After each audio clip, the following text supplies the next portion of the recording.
a response video to the evil modern mystic. He really has become such a, I don't know what the word for it. I won't even apply a word to it. I'll just call him one of them, a thing, a monster. You know, he's complained in the past about this straw man crap, that he's being straw manned into, you know, capitalist ideology, and he's not a capitalist, and he said things against capitalism, and blah, blah, blah, blah, blah. And then he makes these videos that are just such bullshit. I mean, he's basically, you know, he's not even regurgitating Adam Smith. I mean, he's applauding Adam Smith, invisible hand bullshit.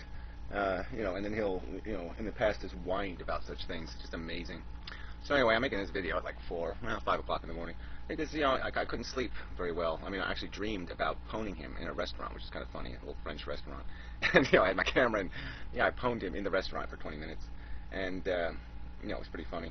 Even when I woke up, I was like, where's my camera? Oh, that's great stuff. You know, and it was all really pretty funny. A little awkward moment there. The owner of the restaurant started humping my leg, which was just totally unacceptable. But other than that, it was pretty good. I saw Mrs. Mystic. You'd really be surprised, I think. But anyway, really strange. So anyway, that was fun. But anyway, yeah, this is a video that's got to be made. I'm probably going to get rude because this is just such bullshit. I mean, he talks all over the place. And now he's doing this anti-government, like government's this horrible force that's driving all the businesses out of business. But he won't detail any of this, no specifics. He's a typical politician. It's just the scum of the earth kind of type.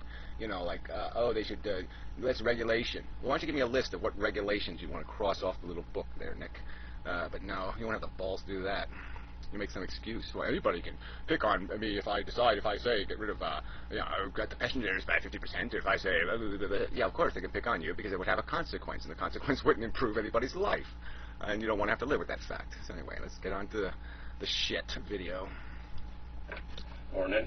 You know, you are a pig, so. Capitalism. Capitalism. We've got a twisted idea now about capitalism. As I said yesterday, it's well, you've got a twisted idea. You know, some other people got it right. You don't. Unsavory. Now, all we think about capitalism, it's horrible, nasty, rotten, unsavory. Yeah, well, it's built out of usury. That's the concept of it. It's built on the principle of usury. I control surplus like Pharaoh or something. I will gain an increase on my surplus. Guarantee that. I will insist upon that. I will get richer at the consumer's expense. That's what it's made out of. We get the idea, either it's big and huge and unsavory, or it's just money grabbing, which is unsavory.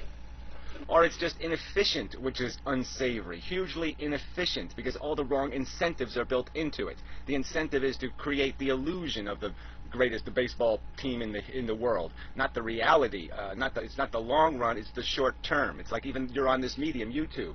Because of this court case, we all found out that this was a contrivance. This was made to be something to sell. It was made to be an artificial, fake commodity. Not something made out of something real, just something made out of stolen content that could be sold to some sucker. Basically, it's rotten. But all I want to put over in this video is, it wasn't always like that. Oh, bullshit. I mean, where are you going to go for this where it wasn't like that? Where are you going to go? Back to the monarchs? Back to the nobles? You know, how far back do we go? And in what context? Again, it's against the rich owners have always been exploiting the peasants, the people. And you know it. I mean, well, anyway, he's going to use these stupid examples. You see, it's very difficult. If I go to Adam Smith and the invisible hand, everyone's brain's now linked to the big corporation stuff, or the money grabbingness. And then if I start on it, it just comes out twisted in people's... Yeah, but that's all you're going to do. You're going to do exactly that. You're going to sit there and you're going to take one case, frame it just the way you want to frame it, and say that's capitalism, and look how wonderful it is. And you're going to ignore all the other scenarios that make up the reality. Okay, you're just going to take the one example, and it's just as silly as saying, oh, look how efficient basketball is. It creates Michael Jordan. And you'll just ignore how many kids failed. You'll ignore how many kids wasted their life throwing a ball in a hoop with the prospect of becoming a Michael Jordan. Okay, all that wasted energy, all that wasted talent, all that wasted productive work capacity thrown in the garbage, all right, for this $10 million Jordan. Minds. But if I can just explain that in the beginning, long time ago, you are just going to explain, yeah, in the beginning, long time ago. I mean, can you do it in like maybe an accurate way and not this fairy tale way? It wasn't that long ago. How far back? Getty, Rockefeller, Ford? How far back are we going to go? Because when you get back before that, then you get into all these English names that owned America. Capitalism has always been based on money, but not on the money grubbingness that is so prevalent now. I mean, it's just amazing to hear you say something like that. I mean, just amazing, especially sitting in France, where, you had to have a whole, lopping off heads kind of revolution. Amazing. All the trying to get bigness that we see all over the place now. Yeah, right. The British Empire, the Spanish Empire, the French Empire even for a while. No, they're not trying to get big. Money is the essential points scoring unit of entrepreneurship. Even that word entrepreneurship sounds silly nowadays. Yeah, and it was silly before also, okay, because it still wasn't about this entrepreneurship. It was just about investment and the demand of profit.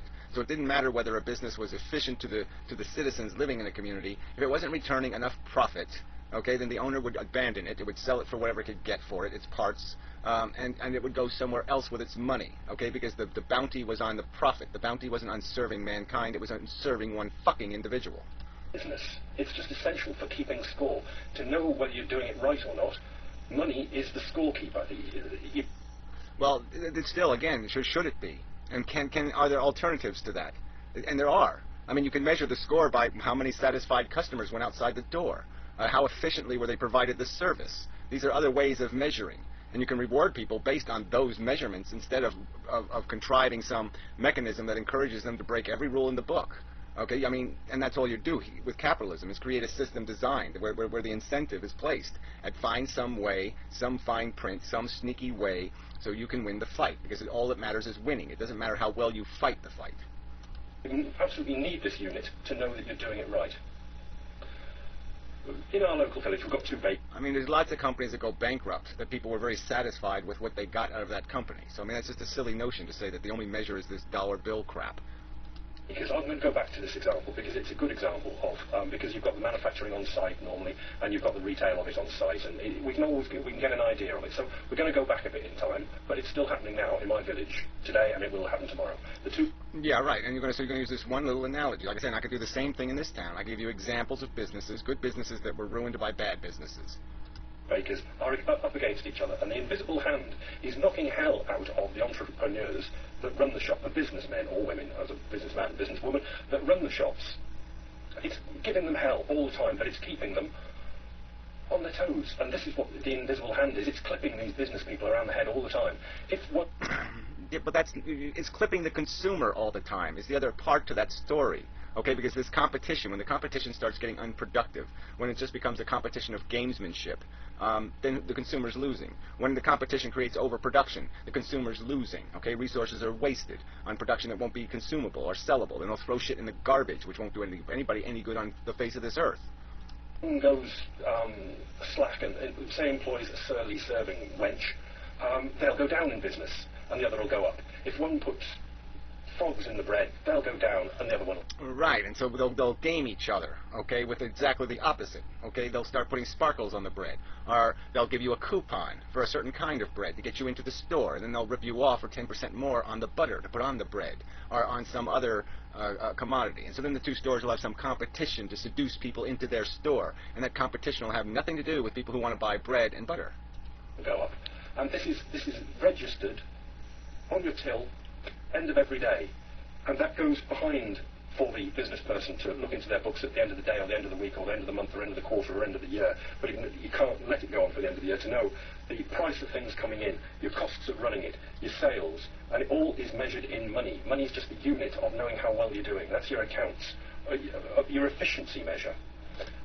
Yeah, it's very rarely the two businesses are competing on the same turf, where they have the same location, where one isn't owning the business, where the other one might be renting. So they got a huge differential in what their cost of doing business is, and what they're capable of doing in terms of cutting a corner here and there. One might have some of their own kids that they can use as slave labor, which will degrade the quality of the other business capacity to do business, and then maybe it has to take a loan out. And so now it's got the burden of paying interest for 2 decades or more, because it had to take a loan out when it was getting burned because the other guy had free labor. It gets really complicated, Nick, and not all of it or not any of it does the consumer any good. And your business opposite there, your competitor, is doing just the same. And it's a daily struggle in business to stay alive.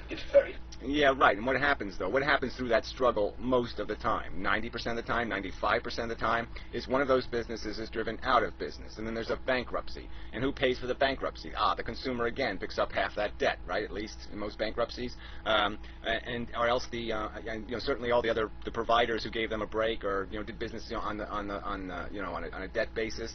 All those creditors are out of luck. They've got to raise their prices to create their profit, to maintain their business. And so the consumer's paying for all this shit in the end.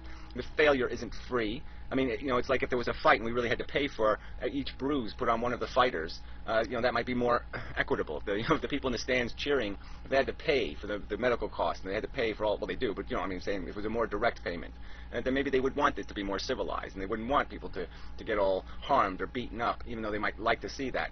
It's like if we really fed people to lions, but the people had to pay the insurance cost of killing somebody. Difficult, and you know how you're doing by your numbers,